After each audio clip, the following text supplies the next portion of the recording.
যাতে ঝিকিমিকি তারাই মাধবীরা আসে তো কবু জীবনে আমার ঘুম ঘুম যাতে ঝিকিমিকি তারা মাধবীরা।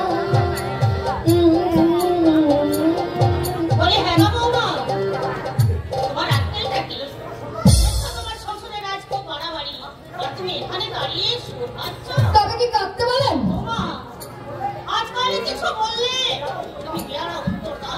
আমি তো তোমাকে ঋণের কথা কিছু বলতে আসিনি। বেলা পড়ে এলো, এখনো জল তুলে না, উনুনে আগুন দিলে না। আপনাকে তো আমি 10 বার কান কামড়ে বলেছি যে আমার শরীর খারাপ। শরীর খারাপ, কিন্তু নাওয়া খাওয়া তো বাদ দিচ্ছ না। আপনি আমায় খাওয়ার খোঁটা দিলেন, আমি আপনাদের খাই না, আমার স্বামীর কামাই খাই। আমরাও পঙ্কজের কামাই খাই। এক কথা আর এক অর্থ করো না বৌমা। শরীর যদি খারাপ হয়ে থাকে ডাক্তার দেখাও, ওষুধ খাও।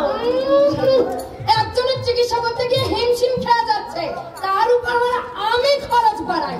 কিন্তু শরীর খারাপ নিয়ে বসে থাকাও তো চলবে না। চৈতালি কাজের যোগ্য হয়েও সে কোনো কাজ লাগছে না। রোগীর কালে সামলাতে আমি অন্যদিকে নজর দিতে পারছি না। এই অবস্থায় তুমি যদি হাত পা গুটিয়ে বসে থাকো তাহলে কি চলবে? শরীরে বললে আপনাকে এত কথা বলতে হতো না।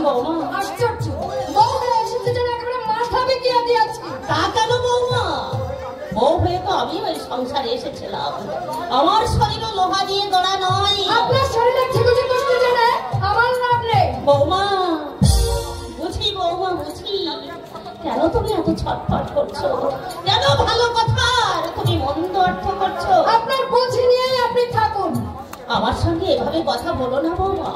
পঙ্কজ শুনলে অসন্তুষ্ট হবে তোমার উপর। বেশ তো, আমার নামে লাগিয়ে যত ইচ্ছা ছিল কান ভারী করুন গিয়ে। ভাগানো স্বভাব আমার নয় বৌমা।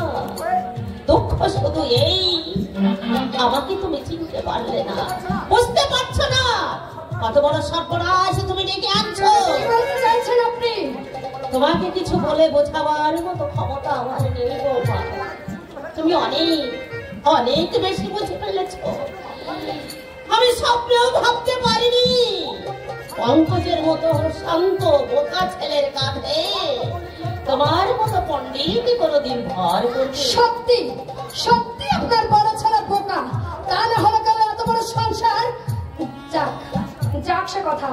আপনার আর কিছু বলবার আছে? একটি কথাই শুধু বলার আছে বৌমা।